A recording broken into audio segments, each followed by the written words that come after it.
Sige, magpakabuang kayo ng tudo dyan sa lalaki ninyo. Magmokmok kayo ng husto. Ros, maganda ka naman sana. Pero nagpakabuang ka dyan sa lalaki mo. Hanggang kailan ninyo balak magkulong dyan sa kwarto ninyo? Ayan ang napapala sa kaharutan ninyo. Kay kayo man ang nagpupunta sa lalaki. Kaya talagang apektado. Ang mga hitsura nyo, parang kayo ang mga naghahabol sa lalaki masyado. Sis, tara kain na.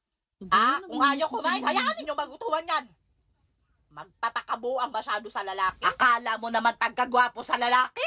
Kaya ang mga aso dyan kapag makita ang jowa niya, nagwawala. Kaya kahit ang mga aso hindi pagkatiwalaan ng lalaki niya, ayan ang napapala ninyo sa kaharutan ninyo. Kung nakikinig kayo sa akin, hindi sana kayo mag-iyak-iyak ngayon sa lalaki ninyo. Ako, Ros, dumaan din ako sa pag-inlove. Pero never akong umiyak sa lalaki. Ang lalaki ang iiyak sa akin.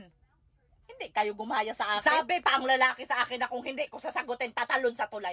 Pinabayaan ko tumalon sa tulay. Ilang beses na kayo niluluko niyan sa lalaki ninyo? Nagpapauto kayo masyado? Pakitaan lang kayo ng